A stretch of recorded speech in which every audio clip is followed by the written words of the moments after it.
Viewers, this is doctor Akash Kumar. Welcome to my YouTube channel the sky medical. आज हम जो बात करेंगे वो गैस्ट्राइटिस के बारे में बात करेंगे। द वर्ड गैस्ट्राइटिस मीन्स, ये वर्ड दो चीज़ों को डिफाइन कर रहा है। द लास्ट वर्ड जो आप इसमें देख रहे हैं आइटस, ITIS, इट मीन्स इन्फ्लेमेशन, और the word gastric means the inflammation of the stomach.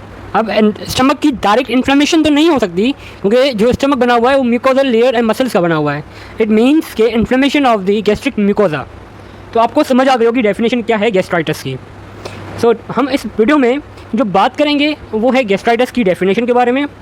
Certain other definitions के बारे में हम बात करेंगे, जिसमें गैस्ट्रोपैथी की डेफिनेशन होगी, एट्रोफी और मेटास्टेटिक और मेटाप्लेजिया की डेफिनेशन होगी। कॉजेज़ ऑफ द गैस्ट्राइटिस बात करेंगे, क्लिनिकल डायग्नोस कैसे करते हैं, मैनेज कैसे करते हैं, और कौन सी इन्वेस्टिगेशन हम करवा सकते हैं। द लास्ट नॉट लीस्ट जो चीज़ हम डिस्कस करेंगे वो है गैस्ट्राइटिस इंड्यूस कॉम्प्लिकेशंस।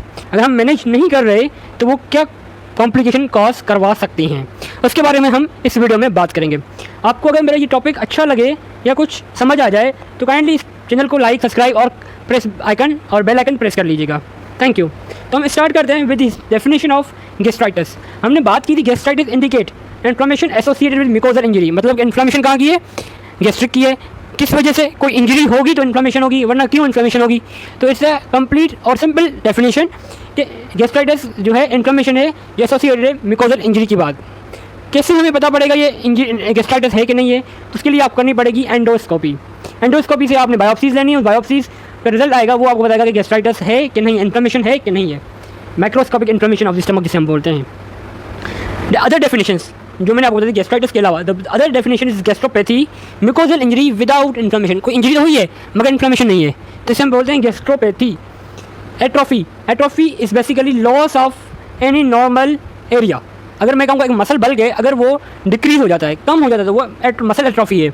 अगर मैं कहता हूँ कि एक जो है एक टिश्यू है जो है वो बल्की है, टिश्यू बहुत बड़ा है और वो टाइम जो है डिक्रीज साइज में कम हो जाता है, तो वो एट्रोफी है। Atrophy means decrease in area. तो यहाँ पे क्या हो रहा है, loss of normal mucosal glands, decrease हो रहे हैं नॉर्मल म्यूकोजल ग्लैंड, जिसे हम बोल रहे हैं एट्रोफी, ग्लैंडुलर एट्रोफी कहते हैं। अब बात है मेटाप्लेजिया की। मेटाप्लेजिया क्या है, metaplasia change in epithelial cell type. हमने एक्लेजिया की बात की थी लास्ट वीडियो में। एक्लेजिया का एक कॉम्प्लिकेशन था बैरेट ईसोफेगस। बैरेट ईसोफेगस क्या था, बैरेट ईसोफेगस का मतलब था कि change in epithelium of the oesophagus which is predisposing to metastatic disease. तो मतलब कि चेंज हो रही है जिसकी वजह से मेटास्टेटिक डिजीज हो सकती है। ईसोफेगस की जो नॉर्मल एपिथेलियम होती है वो सिंपल केराटिनाइज स्क्वामस एपिथेलियम होती है। बैरेट ईसोफेगस में वो चेंज हो जाती है और उसमें गॉबलेट सेल और कॉलमनर एपिथेलियम में कन्वर्ट हो जाती है ड्यू टू एसिड रिफ्लेक्स की वजह से। तो metaplasia is basically change in epithelial cell type. Gastropathy की हमने बात की थी कि इन्फ्लेमेशन, इंजरी विदाउट इन्फ्लेमेशन। तो कौन कौन सी वजूहत हैं, कॉजेज हैं जो ये इन्फ्लेमेशन करवा सकते हैं।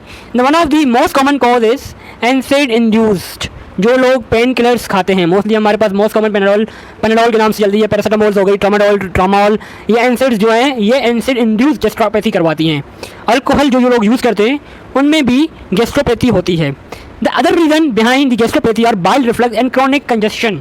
Bile reflex, those patients have any problem during their pathway between bile secretion and going to the duodenum, तो bile reflux भी हो सकता है। और स्ट्रेस इंड्यूस और क्रॉनिक कोई कंडीशन चल रही है जिसकी वजह से जो है आपको गैस्ट्रोपैथी मिल सकती है।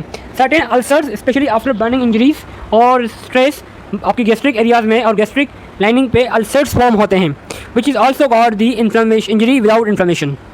अदर कॉजेज में trauma, shock, renal failure and portal hypertension भी है, but the most common acid and alcohol induced gastropathy होती हैं। Gastritis is not related with the symptoms and histological gastritis. क्यों? क्योंकि कभी कभार मरीज आपके पास जो है मोटिलिटी प्रॉब्लम के साथ आएगा कि बर्निंग हो रही है, दूसरी चीज़ें आपके पास आएंगी, सिम्टम्स आएंगे, बर्निंग हो रही है, डिस्पेजिया हो रहा है। जब आप इसकी एंडोस्कोपिक बायोप्सीज करेंगे तो गैस्ट्राइटिस मिलेगा, जबकि आपके पास सिम्टम तो गैस्ट्राइटिस का कोई था ही नहीं।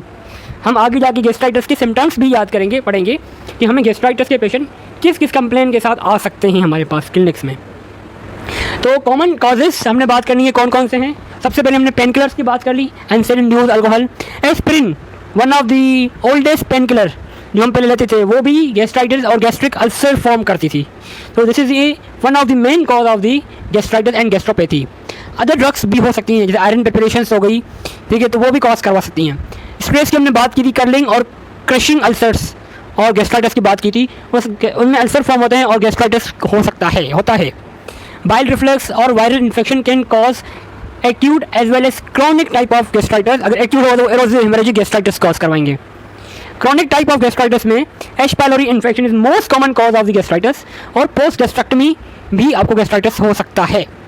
क्रॉनिक स्पेसिफिक फॉर्म जो रेयर कंडीशंस हैं उसमें cytomegalovirus infection, tuberculosis, gastrointestinal diseases like Crohn disease, systemic diseases like स्कॉर्डियोसिस, सार्कोइडोसिस, ग्राफ्ट वर्सेस हॉर्स डिजीजेस और certain nephrogenic condition can cause gastritis as well. This is repetition of the causes, तो हम इसको skip करते हैं। Chronic and non specific gastritis में दो टाइप की गैस्ट्राइटिस आती है, एक non atrophic type gastritis and atrophic type of gastritis. जो एट्रोपिक टाइप ऑफ गैस्ट्राइटिस है वो आपके स्टमक की बॉडी एंड फंडस पे होता है। As we know the structure of the stomach के इसका एक फंडस होता है, देन बॉडी, एंट्रल और पाइलोरस आता है। मैं आपको एरियाज बता देता हूँ, ये पाइलोरस का एरिया है, ये एंट्रल एरिया ये वाला, और this is the complete body और दिस इज़ द फंडस। तो आपका जो टाइप ए गैस्ट्राइटिस है ये वाला, this is occurred mostly as the body and fundus. होता क्या है, डिफ्यूज कॉर्पोरल एट्रोफिक गैस्ट्राइटिस होता है, मीन्स के एट्रोफिक ग्लैंड हो जाते हैं जिसकी वजह से इन्फ्लेमेशन बढ़ जाती है और आपकी गैस्ट्राइटिस कॉज करवाती है। ऑटोइम्यून मेटाप्लास्टिक एट्रोफिक गैस्ट्राइटिस और मल्टीफोकल एट्रोफिक गैस्ट्राइटिस जो मोस्ट कॉमन पार्ट्स में होती हैं वो एट्रोफी बॉडी एंड फंडस में होता है। जो non atrophic type of gastritis होती है वो होती है एंट्रल एरिया पे। एंट्रल एरिया पे मोस्ट कॉमन होती है डिफ्यूज एंट्रल प्रोडोमिनेंट गैस्ट्राइटिस कहते हैं हमें से, और डिफ्यूज सी होती है, आपको कोई अल्सर फॉर्म नहीं मिलेगा यहाँ पे। This is the chronic non-specific gastritis की type which is shows you this is the graphic diffuse enteral gastritis, this is the diffuse corporal atrophic gastritis and this is multifocal atrophic gastritis। आपको small focal areas मिल रही हैं inflammation की। Natural history of H pylori with in weeks two month ये cause करवाता है, और क्या क्या कॉज करवाता है, हमने गैस्ट्राइटिस तो करवाता है, बट गैस्ट्राइटिस के साथ साथ गैस्ट्रोइड्यूनल अल्सर फॉर्म करता है, lymphoproliferative disease and chronic atrophic gastritis as well as gastric carcinoma भी करवा सकता है अगर हम इसको ट्रीट नहीं करेंगे तो। एक्यूट एंड क्रॉनिक मैंने टाइप्स आपको बता दी, antral type and atrophic type, this is repetition as well. Clinical क्या सिग्निफिकेंस और क्लिनिकल फीचर्स क्या हैं। एक्यूट कॉजेज होंगे तो आपके पास कंप्लेन होगी एपिगैस्ट्रिक पेन की, नोजिया एंड वॉमिटिंग की, जबकि आपके पास अगर एंट्रल प्रोडोमिनेंसी है तो पेशेंट आपके पास डिस्पेजिया के साथ, एपिगैस्ट्रिक बर्निंग के साथ आएगा। बहुत से मतलब के जो है आप सिग्निफिकेंस आपको इतनी नहीं मिलेगी, एसिम्प्टोमेटिक में मिल सकते हैं। गैस्ट्रिक अल्सर्स के साथ और इंटेस्टिनल मेटाप्लास्टिक प्लेजियास के साथ आपके पास पेशेंट जो है आते हैं हॉस्पिटल में या क्लिनिक्स में। तो दीज आर दी सिम्टम्स, ये पिक्चर आपको नजर आ रही होगी, which tells you about the whole symptom: epigastric pain, bloating, abdominal pain, burning feeling, loss of appetite, indigestions. These are the common causes or common symptoms of the gastritis. H pylori infection की हमने बात की कि H pylori infection cause करवाता है gastritis. Most common cause है type A और chronic type of gastritis का। तो ये एच पायलोरी है क्या? Gram negative flagellated urease producing bacteria है जो यूरिया फॉर्म करता है, और इसके लिए हम जो है यूरिया ब्रेथ टेस्ट भी करवाते हैं एच पायलोरी के लिए। कॉलोनाइज कहाँ पे करेगा, कहाँ पे इसकी जगह है? Mucosal layer of the gastric enteral areas. Antrum में ये जो है अपनी कॉलोनीज बनाएगा और आगे जो है ड्यूनम की तरफ और मूव करेगा, अपने इन्फेक्शन बढ़ा सकता है। H pylori found in the gastric number under the microscopic layer of the gastric pits. तो हमने बात करी गैस्ट्रिक एरियाज में एच पायलोरी मिल सकता है। मोस्ट कॉमन सेंसिटिव जो हमारी इन्वेस्टिगेशन है वो स्टूल एंटीजन है। इसके अलावा सीरम एंटीजन भी है, सीरोलॉजी भी है, यूरिया ब्रेथ टेस्ट भी है, वो इनिशियल टेस्ट है, मगर इन्वेस्टिगेशन ऑफ चॉइस आपकी स्टूल एंटीजन होनी चाहिए अगर क्वेश्चन आपके पास आता है तो। This is the whole story of the H pylori infection. H pylori infection endoscopic findings क्या मिलेंगी? नॉर्मल भी मिल सकता है और माइनर सीरेट्रिक इन्फ्लेमेशन मिल सकती है एंट्रल एरियाज पे। दिस इज ये complete red coloured inflammation is called. तो ये आपको मिल सकती है, ठीक है। एरोसिव फॉर्म भी मिल सकते हैं और हाइपरट्रॉफी और एट्रॉफी भी मिल सकती है। दीज आर दी फाइंडिंग्स जो आपको एच पायलोरी इन्फेक्शन और गैस्ट्राइटिस में मिलती हैं most commonly. Where to biopsy for H pylori, this is the post graduate question. ये आपसे वाइवाज में पूछ सकते हैं कि एच पायलोरी इन्फेक्शन हमने डायग्नोज कर लिया, एंडोस्कोपिक देख लिया कि इन्फेक्शन और एडिमा मिल रहा है, हमें सस्पेक्शन है गैस्ट्राइटिस की, तो कहाँ से कौन सी एरिया से हम बायोप्सीज लेंगे? तो this is the criteria.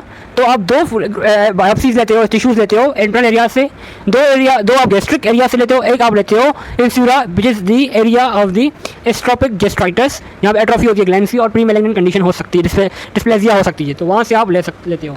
These are the 5 points, मतलब 3 points where you take biopsies. These are the जो आपको ब्लैक डॉट्स नज़र आ रहे हैं, यहाँ से आप जो है बायोप्सीज लेते हो मोस्टली, और फंडस से, एंट्रल एरिया से और लेसर कर्वेचर से।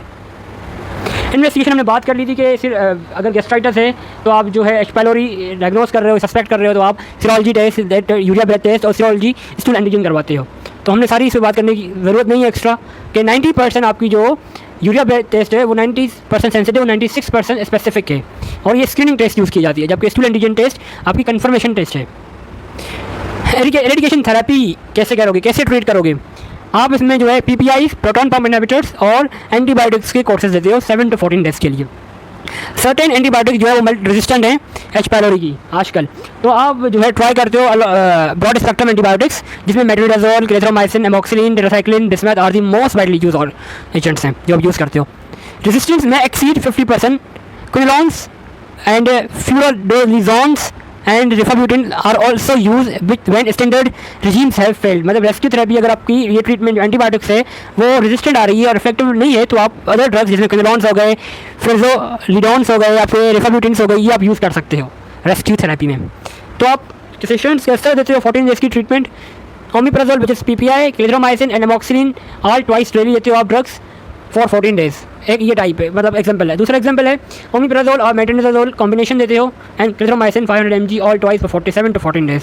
अगर इससे आपके पेशेंट ट्रीट नहीं हो रहा है, इसको फ़र्क नहीं पड़ा, तो एक और टाइप है हम सिक्वेंशियल थेरेपी बोलते हैं। उसमें आप दो अलग मेथडोलॉजी यूज़ करते हो, जिसमें एक आप PPI के साथ एमोक्सिलिन एक एंटीबायोटिक फॉर 5 डेज देते हो, फिर PPI के साथ एक अदर एंटीबायोटिक आप देते हो अदर 5 डेज़ के लिए, जिसके रिजल्ट बहुत अच्छे हैं। तो this is the complete topic. अब हम बात करेंगे आगे complications of the peptic ulcer disease के। पेप्टिक अल्सर को अगर आप ट्रीट नहीं करेंगे तो कॉजेज़ क्या क्या हो सकते हैं? हेमोरेज हो सकता है, परफोरेशन हो सकती है, गैस्ट्रिक आउटलेट ऑब्स्ट्रक्शन। अगर आप ट्रीट नहीं करोगे तो अल्सर फॉर्म होगा, एडिमा बन जाएगी एरियाज़ में, तो ऑब्स्ट्रक्शन होगी, आपका खाना आगे नहीं जा पाएगा और डिस्फेजिया और एब्डोमिनल डिस्टेंशन के साथ आपका पेशेंट आ सकता है एमरजेंसी और क्लिनिक में। और न्यूट्रिशनल कॉम्प्लिकेशन, मैल नरिश हो सकता है, क्योंकि वो डिस्फेजिया की हिस्ट्री के साथ मोस्टली आता है। जब वो और लॉन्ग हिस्ट्री होती है, 6 month 1 year हिस्ट्री होती है, जब आप डिस्फेजिया होगा सॉलिड और लिक्विड का नहीं खाना खा पाएंगे तो मैल नरिशमेंट हो सकती है, और आपको मोस्टली पेशेंट में मैल नरिशमेंट मिलती भी है। These are the complications. यहाँ पे टॉपिक हमारा एंड होता है। कोई क्वेरी हो, कोई कमेंट, कोई क्वेश्चन हो, आप मुझसे कमेंट बॉक्स में पूछ सकते हो। Thank you very much.